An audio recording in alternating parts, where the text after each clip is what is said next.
Hello, everyone. Many of you probably have heard the word G code, and you might have seen symbols like this G00, X10, Y20, stuff like that.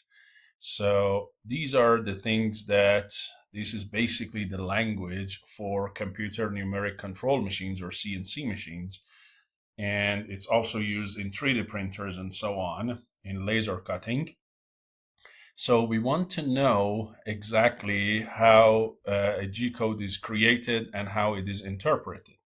For that, we need to know what is the meaning of each code in the G code. Now, why is it called G code? Because many of the codes, they start with letter G, okay? But there are some other codes that start with letter M. So some people call it GM code or G codes and M codes. So there are some M's and there are some other ones like F and S, and there is even O. There is so these are typically the codes, but most of the codes for motions of the either the tool or the hot end of the printer or laser or anything, they are basically G. They start with G. So let's learn what the meaning of each code is, at least the common ones, because there are a lot more, but these are the very common ones. Let's learn them, and then to make it more basically understandable, we're going to go through several sets of codes. We start with very simple thing from profiling with the lathe, a turning, then another 2D profile with the milling machine. Then we're going to go to a 3D piece like this, okay, that has two pockets on it. Okay, so this is a block that has two pockets, and you can see them, one here and one here. So we use a 4-axis milling to do pockets. And I also show you at the end a snapshot of a portion of a 3D printing G code, okay? And we're also going to see some other specific scenarios. So what are the most common G's that we have? The first one is G00. That is called rapid positioning. So if you want to move quickly to a specific position, use G00. You typically use it in the beginning of the code to go to a start point or something, right? Or let's say you want in 3D printing, you printed something, right? One layer, and now you want to go, for instance, to lay down some plastic, and then you want to come back and do the next layer. Now you might say, why would you go back and get rid of some plastic and come back? Well, in many 3D printers, there is this thing called purge and purging. Okay, this happens when you have some remaining plastic in the hot end. You want to get rid of it before go to the next layer. For instance, you want to go from a support material to a basically print material if it's not a double dual nozzle, or if it's like a multi-head, you want to do a color print, you want to do the purging. So you do the motion fast to the purging location, you do purging, and then fast you come back. So this is moving quickly, and what you need to pass to it is X, Y, and Z of that location. And then of course after X, Y, Z, you give the location in units of millimeters or inches. And you might say, are these absolute positions or relative position? That is also determined by another G code in the program. So there are two G codes in the program, one that determines these numbers are in inches or mils, the other one determines whether they are absolute positions or relative positions. So now that I talked about them, let's go to them right now. So if you want to set all the units to inches, the code that you use is G20. So anywhere in my code, especially in the beginning, if I say G20, means all of the units from this point onward until I use a G21 or something, they are all in inches. Or if I use a G21, means anything down below, they are all in mils. Okay, so these are for units, G20 and 21. Now, what about the absolute and incremental or relative positioning? These two codes are G90 and G91. So if in the beginning of code I say, hey, G90 means all of those XYZ numbers are measured with respect to the same frame, same origin. They are absolute positions. If I say G91, means no, they are all measured relative to the last point. So whether it's relative to the last point or all relative to the origin, that is determined by G90 or G91. Okay, so these are some very important code. Now, not always you just want to move the tool quickly to somewhere. Many times you want to do something, right? You want to use your tool to cut through material. You want to use your hot end to lay down molten plastic or something. And in those scenarios, you don't want to go as fast, and you want to control the motion of the hot end. Now you might move the hot end on a straight line or on a curve or any other thing like splines.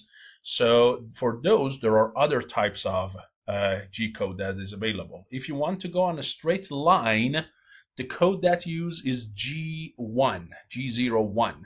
That means you go from your current location to the endpoint that you will provide on a straight line, as let's say at a specific feed rate or a specific basically plastic output, right, or plastic flow rate. So what does this mean? When you say G0, X50, Y30, F100, means what? It means from wherever you are now, and let's say we use G90 for instance, so it's absolute. So from wherever you are now, go to this location, this is your endpoint, and let's say you use G21, so your units are in mils and they are absolute. So from wherever you are, go to the location X of 50 mil and Y of 30 mil, and do it with a straight line. So you are right now here and you want to be there. The way that you go from start point, which is wherever you are right now, to this end point, which is there, you have to do it on a straight line. And you can add the feed rate. So you say F100. That F is the feed rate, which is here down below. And this feed rate, again, it could be in millimeters per minute or inches per minute. Again, which one? Depend on that G20 or G21. So if I say F200, in this case, because I picked the millimeter, that means 200, or in this case, 100 millimeters per minute. Okay, at this rate, do the cutting, right? So going on a straight line, that's G01. Now, sometimes you go on an arc. You go on a circular arc. Now, for circular arc, if you go clockwise or counterclockwise, whether you go in this direction or you go in this direction, there are different codes. If you go in clockwise, the code is G02. If you go counterclockwise, it's G03. And you see here there are 4 numbers provided. So we need to know what is the meaning of these 4 pieces of information. So when I say G02, X50, Y30, I10, J5, what does it mean? So here you have an arc, and this arc has some center. This is your start point, this is the center, this is the end point. The start point you don't need to provide. That's where you are right now. Where you are right now comes from your previous motions. So this one is already taken care of. You need to tell it basically where is the end point and where is the center.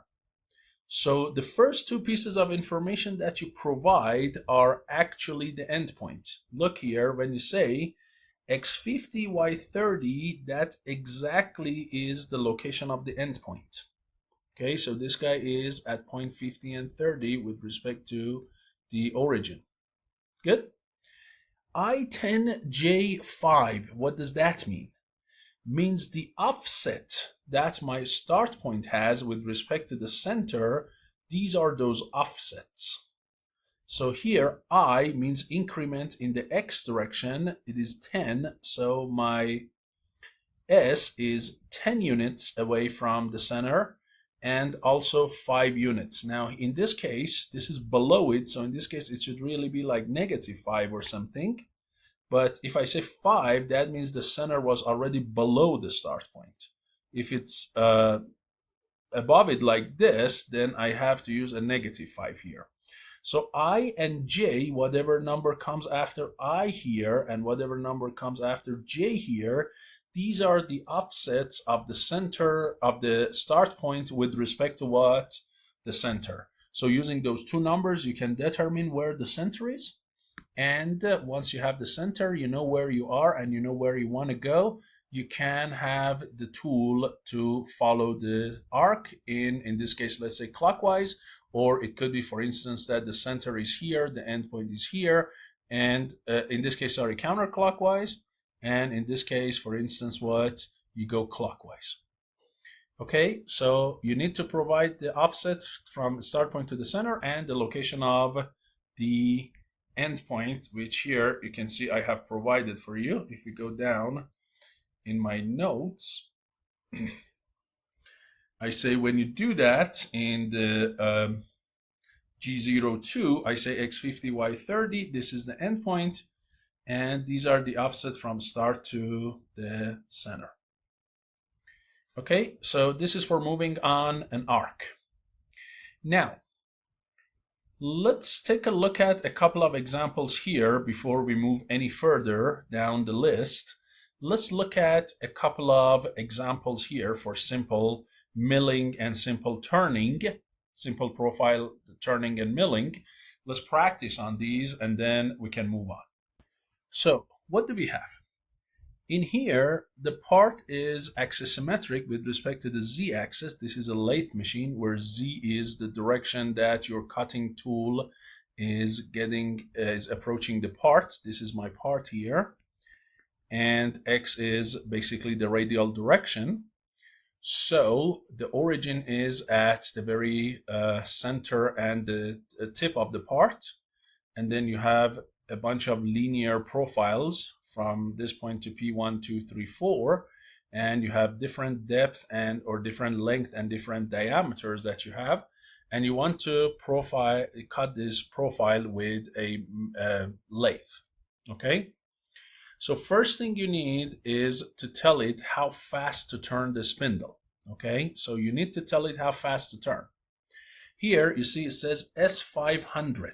What does that mean? It means 500 RPM. I want you to turn the spindle. And you might say, well, where did you get 500 from? Well, that needs a video of its own. But if I want to give you just a very simple fast formula, the spindle RPM in a lathe machine comes from the simple formula that is the cutting speed.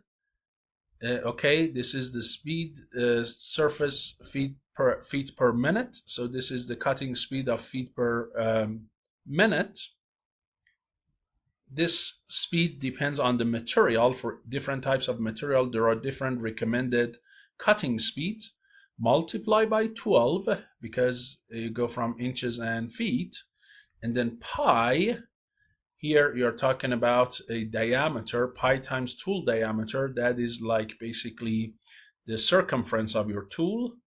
Okay, and that will give you revolutions per minute. Okay, yes, that gives you what? Revolutions per minute. You see here, this tool diameter is in inches, this guy is in feet. That's why you need that conversion of 12. Now, as I said, the cutting speed, there are suggested values for different material. For instance, if you're cutting a regular aluminum, the cutting speed that is suggested for a tool that is made of high speed steel or HSS tool, the number is between 200 to 300 feet per minute.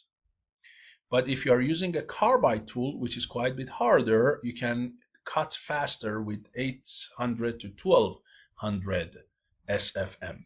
Okay, so let's say the tool that you have, it has a diameter of what? For instance, the diameter of tool is, let's say, half an inch.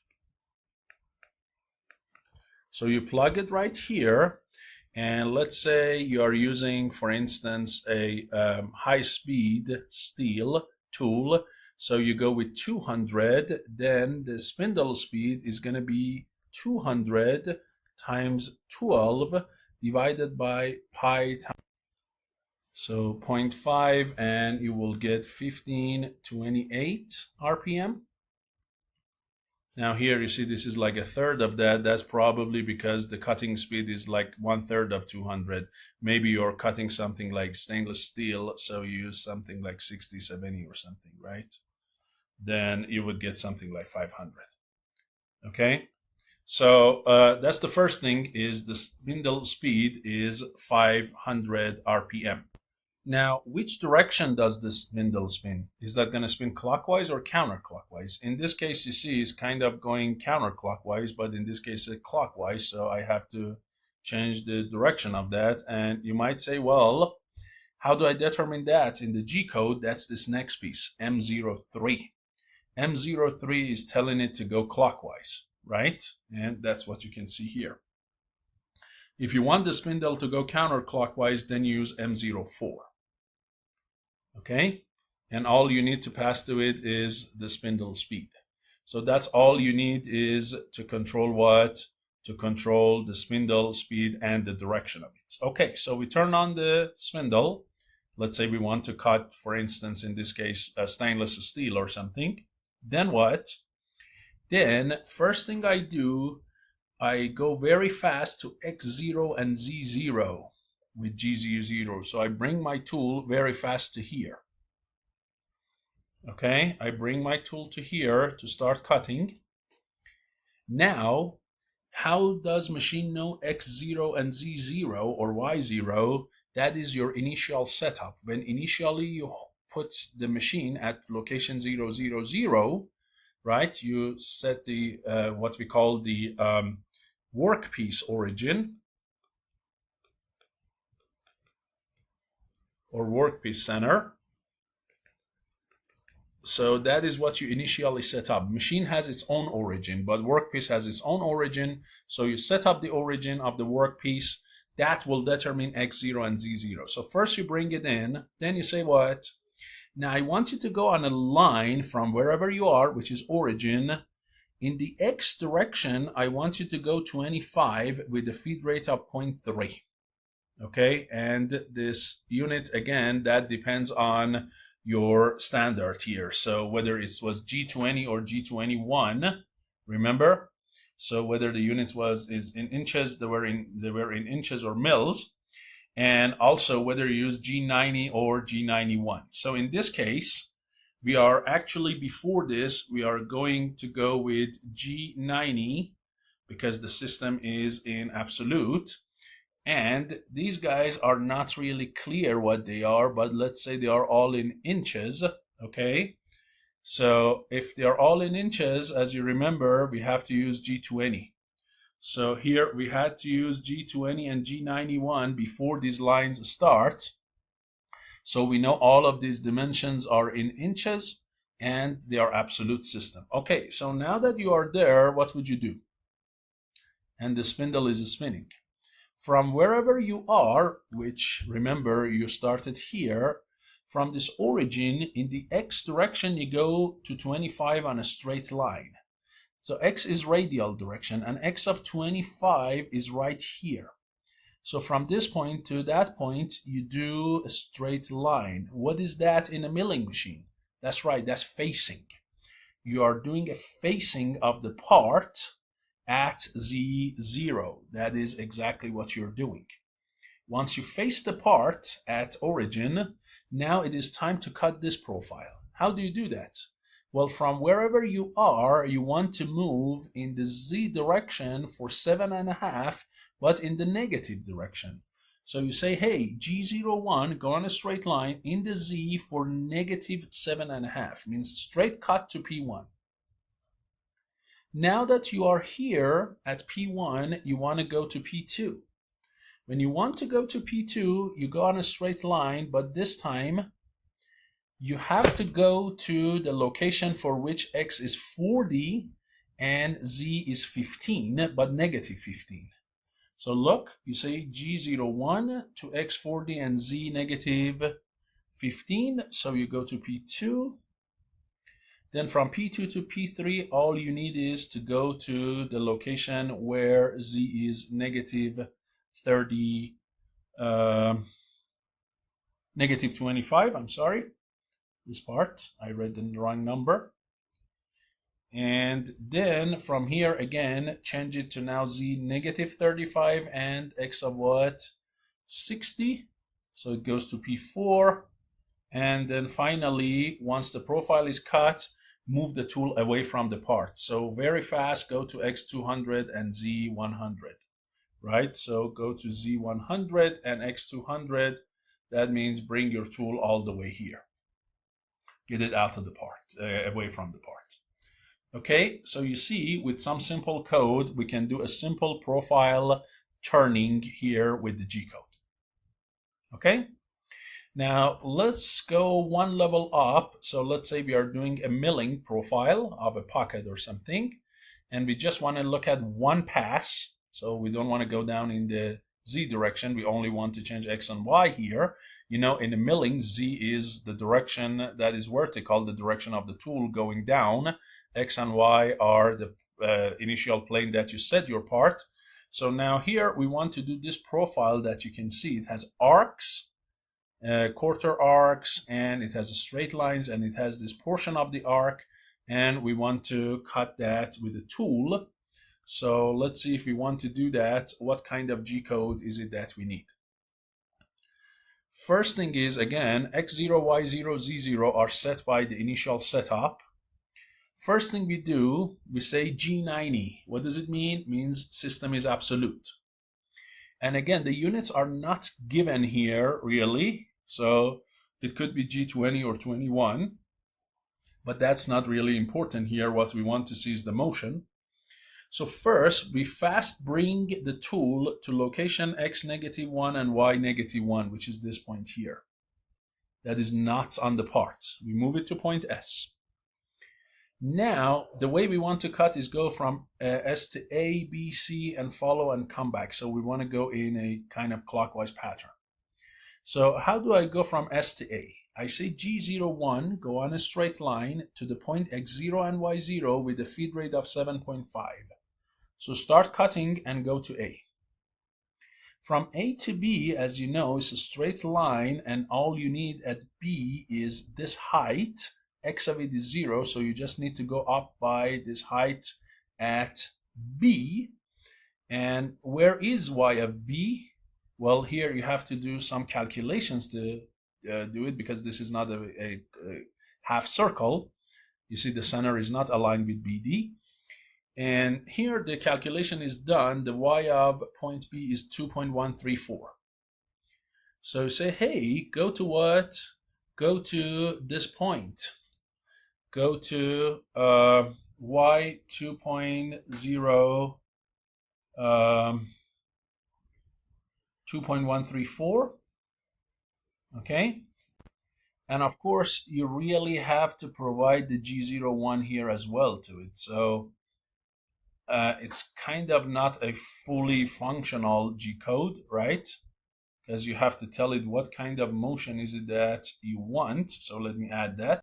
So you go to that Y of 2.134, you go to B. Now, when you want to go from B to C, clearly you see you're moving in circular arc and you are going counterclockwise. Counterclockwise means G03, okay, on an arc. And if you remember, you need to provide it the endpoint location, which is C. So what is X of C? What is Y of C? Okay, so you need to know this height here, right? This Y of it and this X of it. You need to know these two numbers. And from these dimensions, X of it is 0.5 and Y of it is 3. So that's the location of C. And then you need to know the center of the arc. So you need to provide this guy, but not the absolute position of that. You need to know the offset between B and that point. So the numbers you need to provide are these two offsets that I'm showing you. This one and this one in blue. If you provide those two offsets, you can locate your center.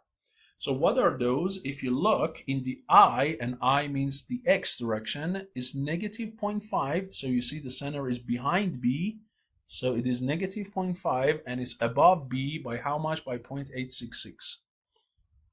So these two offsets are provided. Now I know where center is. I know where I am right now. I know where I want to end up. and I know I want to go counterclockwise, that will give me the curve going from B to C like this. Similarly,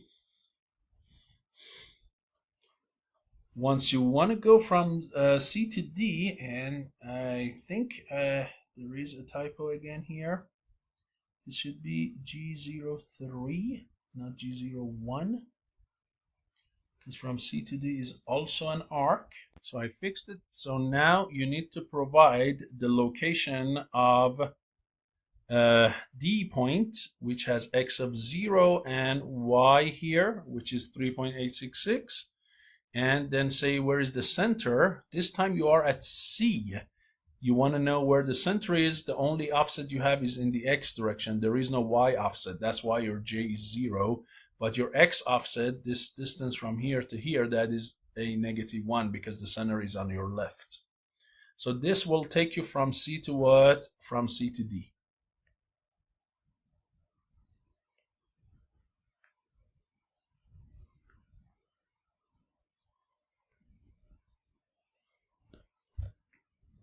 Once you have that, and again G03 because it is counterclockwise. Now from D you go to E, again it's a straight line and it's in the Y direction, so G01, the location of E is 5.5 with respect to origin. Now here from E to F, it's an arc, but it's a clockwise arc, so you have to use G02 this time. Remember, these two are what? Counterclockwise. This one here is clockwise. Again, you are at E, you want to go to F, so you need to provide the F location. The F location with respect to origin is X of 0.5 and Y of 6, and the offset of E with respect to the center M, if you look, their X's are the same, their Y's are the same, the X offset is M is on the right side of E. So in the X, you have half an offset to the right and no Y offset. So from these two, you know that the center of this arc is on the right side of point E. So that takes you to F. From F to G, again, a straight line in the X direction. So just G01, X 4.5. From G to H, again, it is clockwise. So you use G02. And again, you need to provide the H location, which is here. If you look at it, X of 6 and Y of 4.5, right? So that is 6, and this guy from here to here is 4.5. And then you need to say where N is with respect to G, and you see that it's right below it. So there is no I. J is going to be, as you can see, -1.5. That takes you to H. From H to I, again, a straight line down in the Y direction. You go back to Y0, which is this level. Then from I to A, you go back to X0. And once you're done, now move it out back to point X -1, Y -1, and Z of 1. So Z of 0 is at the workpiece. Z of 1 means move it up, lift it up from the workpiece, move it away. Not only bring it to S, also lift it up from the workpiece and just do one single cut. Now, of course, if it's a cut, before any of that, you need to first do a Z, right? You have to do a Z here, okay? Or when you go from S to A, you need to cut down, or at A, you need to plunge into the part and cut down. So there should be some Z here involved, and we're going to see that in the next piece of code, but this was just to show you how to go through a profile, okay, with codes of G00, 1, 2, and 3 here, okay? So this is a simple 2D milling. Now, there are a bunch of other code that you see I provided here, and they are for more complete codes, not just as simple snippets that I showed you. So if you have any code, clearly you start a program, you stop the program, you stop the spindle. If there is a coolant, you turn it on and off, end of the program, tool change, and so on. So if you want to show the end of the program, use M30. If you want to turn on and off a coolant during milling or lathe, use M8 and M9. If you want to change a tool, M6. If you want to stop the spindle, M5.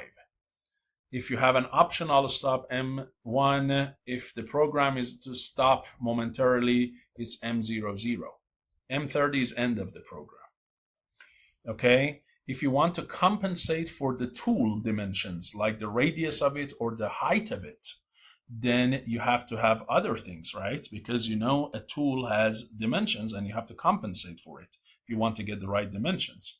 For instance, if you want to do the tool compensation on the left side of the curve or the right side of the curve, depending on where your tool is with respect to the curve, you have to use G41 or G42, and you have to provide the diameter of that tool. You might say, what is D1 here? D1 is the diameter of the tool that you initially in your CNC software, you set it up. When you define your tool crib and the tool set, this tool number 1 has a diameter that's called D1. So it comes from your initial setting. Or if the tool has a length or height that you want to compensate, use G43. So you see here that tool has a height H1. Okay, and you adjust that, right? If you want, for instance, to go back to the machine home position, you use G28. If you want to cancel cutter compensation, G40. And if you have more than 3 axes, X, Y, Z, you also have other axes, or you want to select other planes for cutting, then, because if it's a regular mill, then you only cut on XY plane. But if you have a 4th and 5th axis, you can cut on other planes. So to pick which plane to cut, you can use G17, G18, and G19 to say whether you want to cut on XY plane, ZX plane, or YZ plane. And I'll show you in the next example. Okay, so to show you these, I want to go over an example of 3D milling a pocket, and there are 2 pockets on this object, so we're going to use the 4th axis.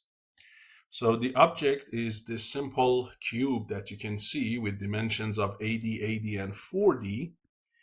And there is one pocket on the XY plane here, the big pocket, that has this bottom left corner at 15 and 15. And then you are going to have the dimensions of this pocket as 50 and 50. The depth of it is 10.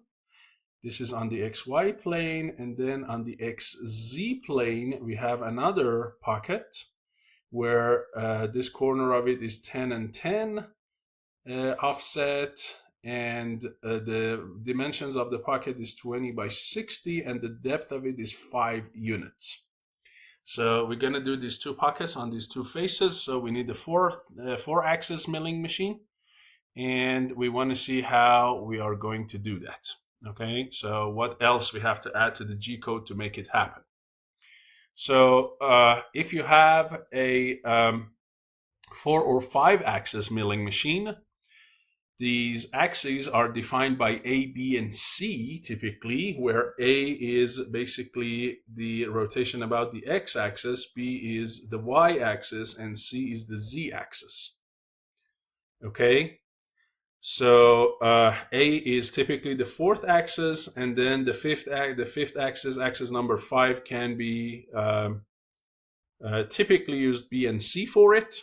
For instance, if I say G0 A90, what does that mean? It means rotate the workpiece along the x-axis, that's A, by 90 degrees. Or G0 B45 means rotate the workpiece around the y-axis by 45 degrees, or rotate it about the z-axis by what? By 180 degrees, okay? So you define the rotations for x, y, and z by A, B, and C, and you provide the angle. Also, to say that on which planes you want to do the operation, for XY plane, use the code G17.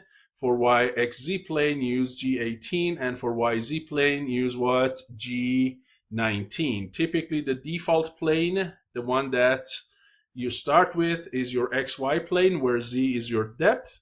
And then if you want to cut on the side or the front of the part, then you can go to these XZ and YZ plane and use codes G18 and G19. I'm going to show you those.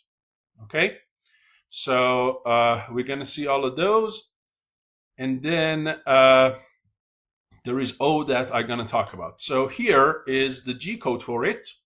First thing is, you see that this is the entire program. The code starts with $sign and it ends with $sign. Okay, that's one of the first thing that typically your programs start and end with a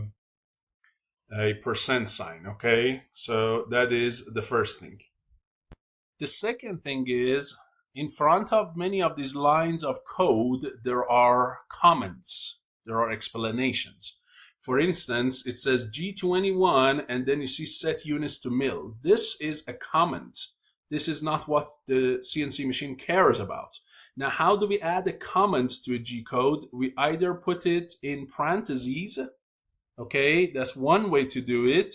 Another way to do it, we put a semicolon in front of a line, okay, like this. Look, we put a semicolon in front of any line. Anything after the semicolon is considered what? Is considered a comment. So anything after the semicolon or anything inside parentheses, these are the way that you can add comments here, okay? Third, are there subroutines or subprograms or macros that are the pieces of code that you can use over and over to make the code modular and more kind of efficient? Are there ways to do that in G code? The answer is yes. How would you do it? Well, so let's say you have a main program and you have a subprogram, okay? In your main program, by the way, you give names to your programs in the G code. Your programs, and especially subprograms, they have names. For instance, this program, the main program, is called O1000 and the subprogram is called O2000. So this O that you see in the beginning of the code, that is the name of this program or subprogram. So that's the O that I wanted to explain to you. If you see O with some number, that is the name of the program. Now here, look how I'm using a subprogram.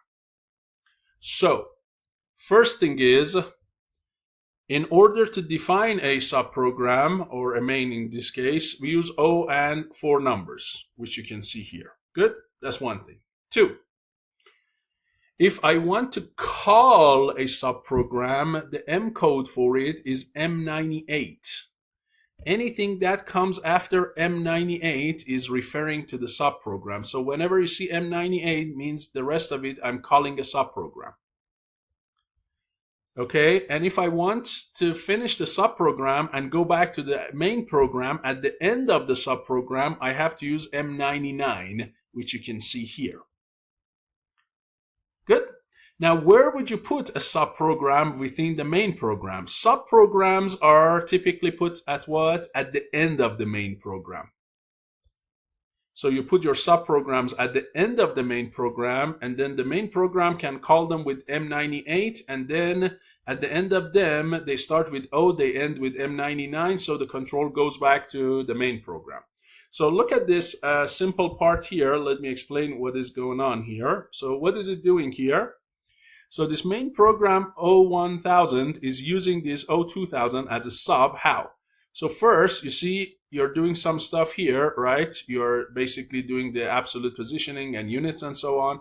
Now look here, I say I want to use program O2000 3 times. How would you say that? First, M98 means I want to use a subprogram. Then, if the program, the subprogram is called O2000, you're not going to say here O2000. Instead, you say P2000. Okay?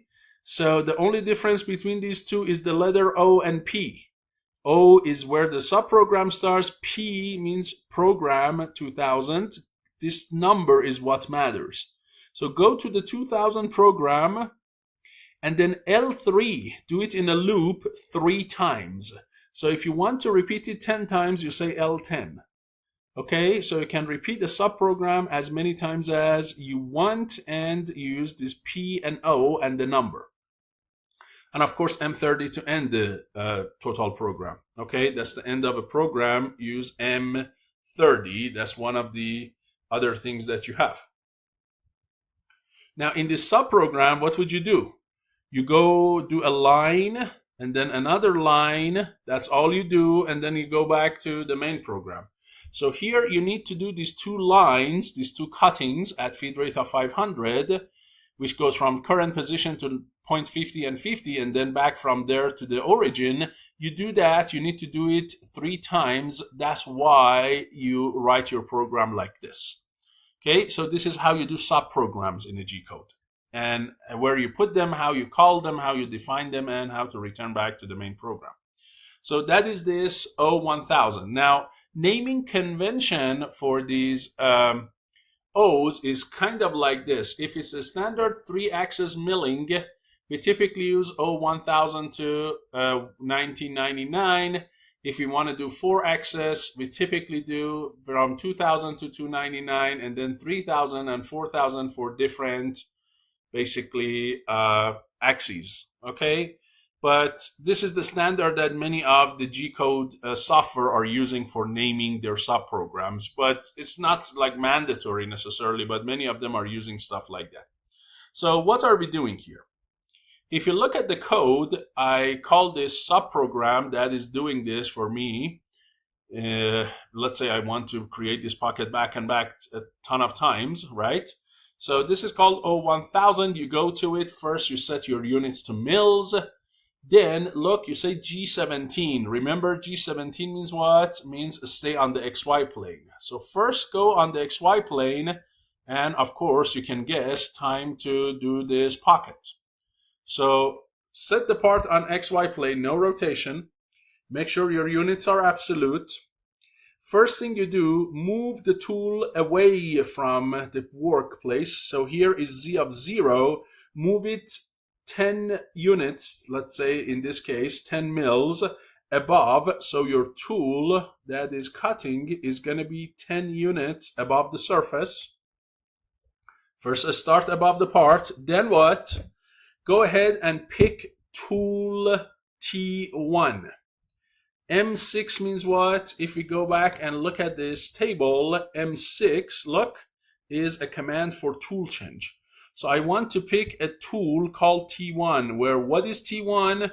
T1, you decided what T1 is when you created your tool crib in the CNC program. So T1 is referring to the name of a specific tool. So hey, change the tool to T1. Now what? The length or the height of this tool should be compensated for. This guy has some length. That number is called H1 or height. Compensate for it. That's G43, compensate for height. And do it while you're at Z of 10. Then what? Then go ahead and turn the spindle on at 1000 RPM clockwise. Remember, M3 is clockwise, and then you had the other M2, if you remember here, or M4, I'm sorry. If you remember, I had M4, which is counterclockwise. So turn it clockwise at 1000. Then what? This is the new code, M8. That means turn the coolant on, okay? I'm cutting something. I want a coolant, so turn the coolant on. Now it's time, you see, all of this is done before even a single cut. These are all the settings. Now go ahead, move the tool very fast. First, this is the rotation, sorry. So G0A0, what does that mean? Means you are not going to rotate anything about the x-axis. You are staying at XY plane. Now move very fast to location 15 and 15, which is right above this point. Remember, you are 10 units above it right now. Now, what would you do? You go from this 10 units above to 2 units above it and start the cutting. Make sure that the cutting rate is 100 millimeters basically per minute, right? So set the feed rate, bring the tool down to now 2 mils above it. Then go ahead and touch the surface, go to Z0, reduce a little bit the cutting, right, the feed rate, go down. Now what? Before you go down and plunge into the part, you want to make sure that when you're cutting this pocket with the tool, remember the dimension of it should be 50. This tool that goes down, it has some diameter. That diameter should be compensated for it. Okay, let's say, for instance, just for example, the diameter of this guy, phi, of this tool, or if you call it D1 in this case, let's say that is, for instance, I don't know, 10 mils. Okay, so if you put the center of that drill bit right here at origin, what's going to happen? Well, 5 mil of it is going this way, 5 mil of it is going that way. And if you repeat the same thing, put the center of that tool here at this edge, again, 5 mil here, 5 mil here. And if you move for 50 mil, guess what you would get? You would get a pocket with 60 mil depth, because 50 mil is all you moved, 5 mil extra on this side, 5 mil extra on this side. You get a depth, a width of 60 instead of 50. So you have to compensate for that, okay? Either don't move as much as 50, or if you move as much as 50, make sure you don't put the center of the drill at this location, 15 and 50, bring it further to the right and here further to the left. So the whole cut is 50, no more, no less. In order to compensate for it, and here you are starting on the left side, so you do a left cutter compensation. To do that, you are using G4D1, which is left cutter compensation. The diameter of the tool is D1, which you set in your tool crib, and you start at location X15 and Y15. Okay, you're doing that compensation at that X and Y. Now it is time to start going down and doing the cutting. And when you do the cut, typically you're not going to go down 10 mil all in one pass. You go in several passes, okay? Because plunging 10 mil into the part and then moving the tool left and right is going to break the tool, most probably. So you really want to go in smaller depth each time, in smaller sections, and do several passes. So how would you do it? Many of the G code standard, simple G code, the way they do it, they repeat the code that you need to do back to back. In other words, they never use a loop. Okay, so if you look at the 3D printer code, which I have something here, they do something for Z of 0.2. They do some, let's say, deposition of plastic, or they could be a milling machine. Then they go to 0.4, repeat the whole set of code, then 0.6, 0.8, and then 1, and so on. So if you look at the G code of a typical 3D printer, you see the G code is huge. It's very, very large, because a lot of these G1s and G2s and 3s and all those other ones, they are being copy-pasted for different heights. But if the operation is the same for all different heights, a smarter way to do it is to use a loop. Now, are there programs in G code for different machines that allow for using loops? The answer is yes, there are. So like what? So modern controllers, modern CNC controllers like Fanuc ones, Haas and Mach 3, they have loops. They can use while loop, they can use do while, and they can even use if statements. So here I want to show you a while. I want to show you a while do, okay? And I also will show you an example of if and go to. So these are quite a bit more efficient. So look what it is doing here. First, you define a variable. This variable keeps track of height, or the plunging depth. How would you define a variable in G code? You use the number sign, and then you give it a numerical number. This is your variable, number 100. So in typical programming languages, we use variables like A, correct, X, capital Y, stuff like that. But in G code, we start with a number, with number sign or a dash sign, and we go with a number. This is my variable. And I started at 0. This is how far I'm plunging into the material. Then I say while some condition do. Now this is my first while do loop. So when I write it, I say do 1. And when I end it, I say end 1. Because that is my first while do loop. If I have another one, which I do here, I say while do 2 and end 2. Okay, so you see each while loop has a number associated to it. So what is my condition here? This condition, first of all, goes in brackets. So in order to perform some logical comparison here and get a logical value out, you have to do it inside brackets. So you say what? Say while this variable 100 gt negative 10. Gt means what? Means greater than. As long as this number is bigger than negative 10, go ahead and do all these operations. Now, each time we go down by a depth of 2 mil. So this variable starts at 0, then jumps to negative 2, negative 4, negative 6, and it keeps going as long as it's bigger than what? Bigger than negative 10. And you might say, what is it that it's doing? Well, let's take a look. So when it goes down, the first thing it does, it goes ahead and subtracts a 2 from the depth. So when it goes into the loop, the first thing, this guy goes from 0 to negative 2. Again, look here. This is an assignment and an arithmetic operation.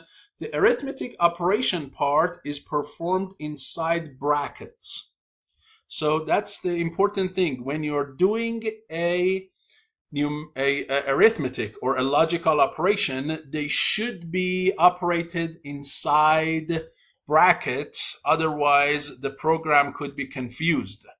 So if you want to make sure the proper execution is done, you make sure that your arithmetic or logical operation is done inside a bracket. Okay? So this is the format for it. That's the first thing that I wanted to talk about. The next thing, remember I said GT means greater than. What about if you wanted less than? Then use LT. What if you want some variable to be equal to something? Then use EQ. Okay? So if you, instead of this GT, use LT or EQ, then you can provide bigger than, less than, or equal condition for your logical comparison. And as I said, the way that you name your variables is by a number and some numerical value. Okay? So going back here, what would you do? Let's go ahead and look. First, you move your tool to the depth of number 100, which in this case is negative 2. So go down, plunge to negative 2 with this feed rate. Now you are, remember, you are still at 0.15 and 15. You are at this point. Now you are plunging down to depth of 2. Now it is time to do the cut. So first you move to x65 and y15. Remember, this point is x15, y15. So you move here to x65 because that's 15 plus 50. That's 65 and y15. So you go there with G1 and then with 2 other G's, you go up. Then you go back, and then you go down. Okay, so you do one simple cut here, and then what? You end it. Now you might say, well, just by going from this point to this and then go back and forth, by going like that, can I get a pocket? The answer is no. This is not really an actual code. Unless your tool is so big that the diameter of it is like 50 mil. So half of it this way, half of it that way.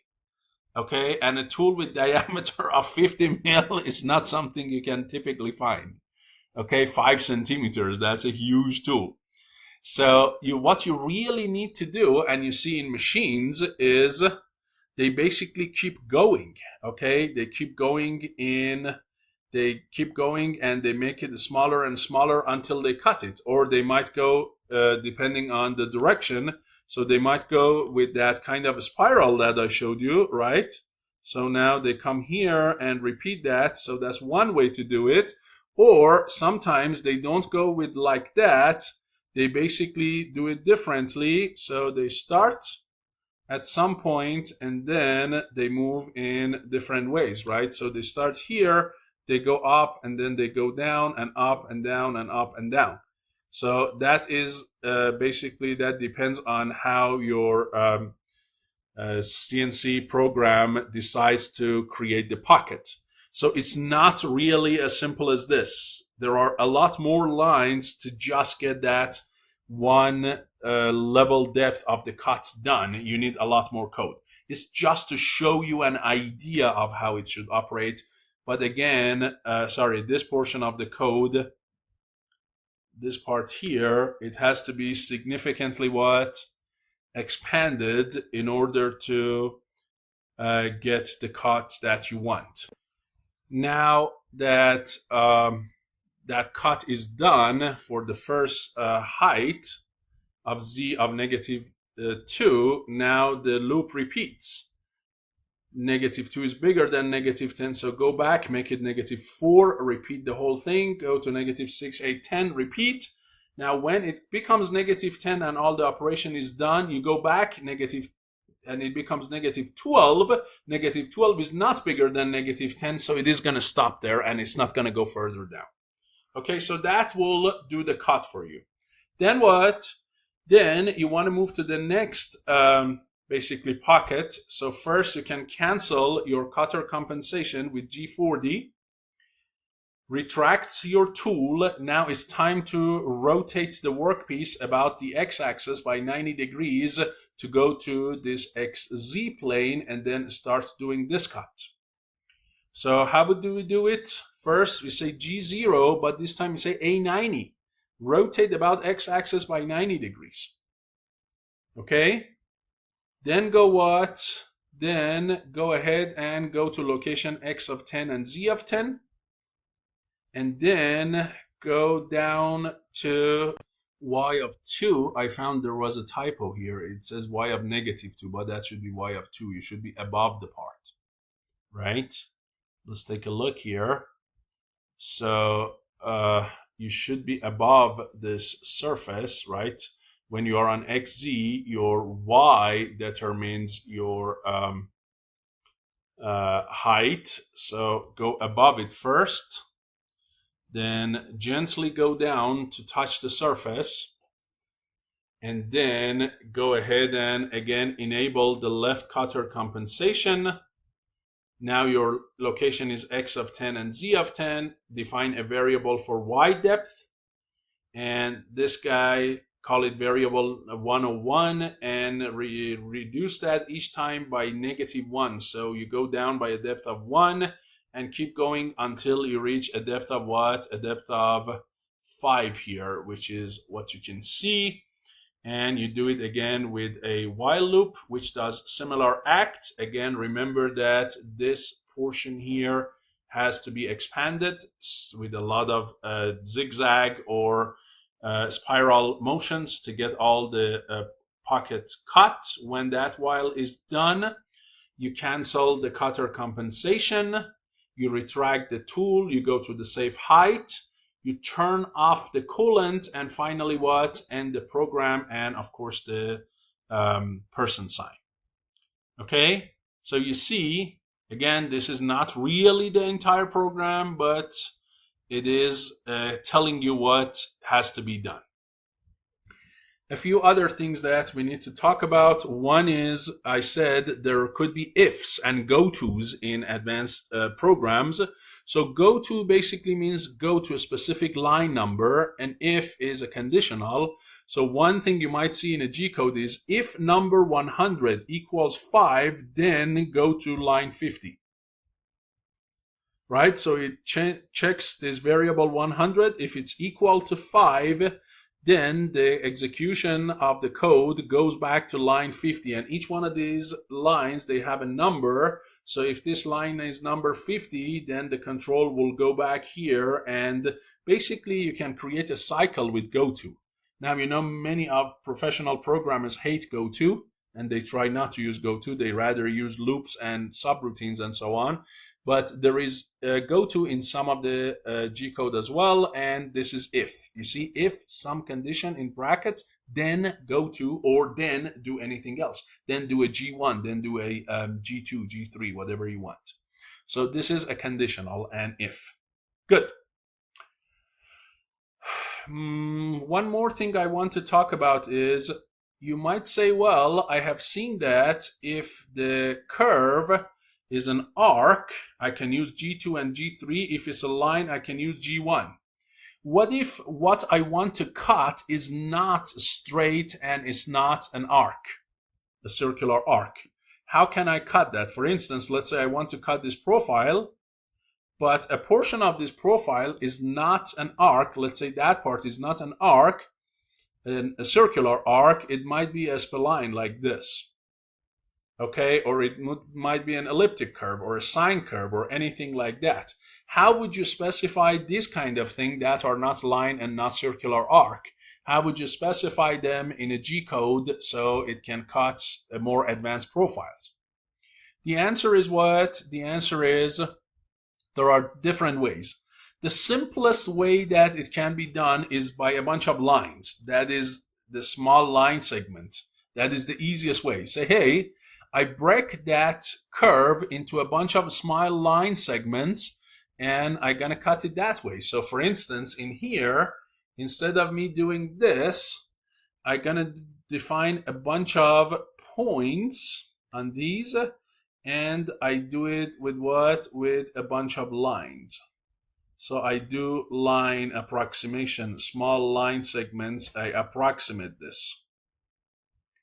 Well, if these motions of the resolutions in X and Y or any other direction of your CNC machine is very small, yes, you can get actually relatively close results. But is approximating arbitrary curve by a bunch of lines and doing a bunch of G01 command, is that the only way that is done in CNC machines? The answer is no.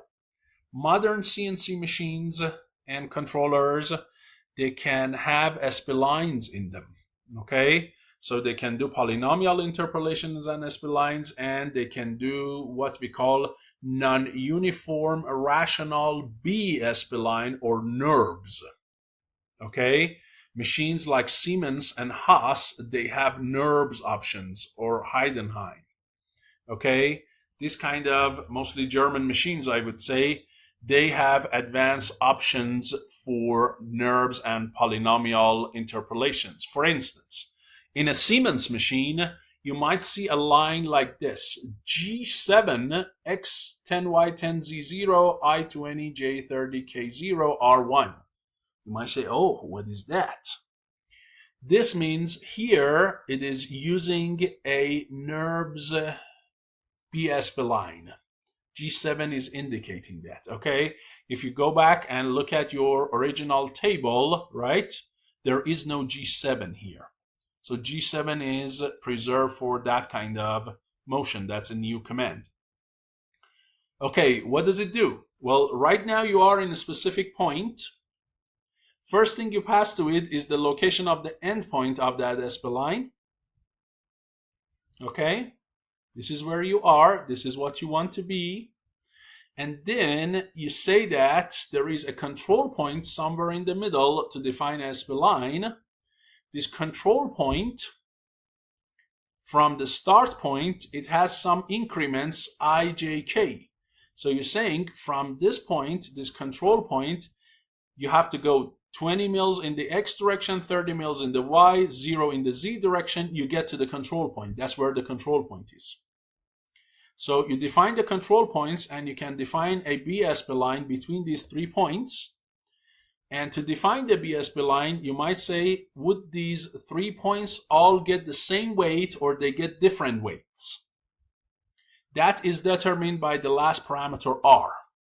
If after R you use R of 1, that means the curve is evenly weighted. If the R has bigger values, that means these control points have bigger weights than the start point and the end point. Okay, so you can define B spline by providing the endpoint, the control point, and the weights of them, and this way the machine knows where to go and how to define this spline and how to follow the spline. Now, if you look at the Haas machine or some of the Fanucs, they have polynomial splines. So you might see a line like G6.1, that is an indication of polynomial interpolation. then you say P1 X10 Y10 Z5. What is that? This P1 determines basically your polynomial interpolation method. Are you using a cubic polynomial? Are you using a quintic or anything else? Again, you know where you are initially. With these information, you provide the end point, and then between the start point and the end point, you can go with a cubic polynomial, you can go with a quintic polynomial, or any other polynomial that is determined by the P. So you can do polynomial interpolation between them if you want.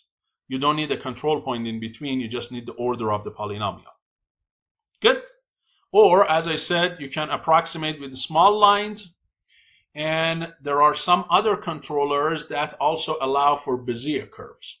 If you don't know what Bezier curve is, I have a video on it on my channel. Just search on my channel Bezier curve and you are going to find all about what a Bezier curve is. So some machines allow for Bezier curves. Now for a Bezier curve, the code that tells, hey, it's a Bezier curve is G051. That means you're using a Bezier curve, and again, you provide the endpoint and you provide your increments for the control point. You define a Bezier curve, and then guess what? You can basically create one, okay? And these three parameters are not really the increments the way that you think for the initial one. These are basically the tolerance values for path deviations. So you have the initial point, you have the goal, and you have these deviation controls which define how smooth the Bezier curve has to be. Okay? Because Bezier curve, if you watch my videos, you know that it does not necessarily pass through all of the points. Okay? It's not like the spline that passes through all of them. It's a smooth curve that is close to those points, and it has deviations. How much deviations? You can control it by IJK. So these are different ways that if you wondered how you can get an arbitrary curve machined, these are the things. The last thing I want to talk about is about 3D printers. Now 3D printers, you don't cut anything, you basically do additive manufacturing. You lay down molten plastic, so you expect that it comes with its own set of code that you don't have in a CNC machine. Like what? Like for instance, if you want to turn on the fan or turn off the fan, you can use the code M107. That means, hey, turn off the fan, the hot end fan, right? You know your hot end has fans. So that's one of them. Or you say what? You want to determine the acceleration for the motion of the hot end, use code M204. And then right after that, you provide an acceleration in whatever units, for instance, in millimeters per square second. So you can provide speeds, you can provide accelerations for the motion of the end effector, you can turn on and off the fan, you can turn the heater on of the fan on the hot end, you can turn the heater for the bed. These all have commands for them, okay? And if you look at the G1 code here, that's first of all, as I said, in most 3D printers, you don't see a loop. For each height, the code is repeated, right? It doesn't need to be the same code because at different heights you can have different layers, shapes of plastic, but there is no loop typically through them, even if the shape is a solid thing like this with no variations. Now, in G1 line, you see the X and Y of where you want to go. The new thing that you see in printers is an E line, and E means extrusion.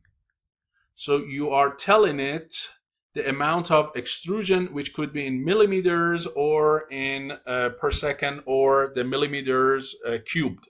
Okay, so here you can provide the amount of extrusion, sorry, millimeter, not millimeters per second. So you either give volume, all right, or you can give what? You can give the amount of extrusion of the filament out of the hot end using the motor it has. So the amount of extrusion is controlled by the E line.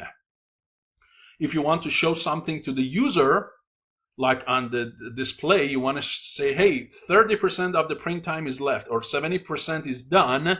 One of the code for that is M75. If you say M73, that means, hey, show this information to the user. So this snapshot I got out of my Prusa slicer software, where I wanted to do this kind of simple airfoil that, of course, you need to use splines. I just wanted to see a snapshot of the G-code. The G-code is very long.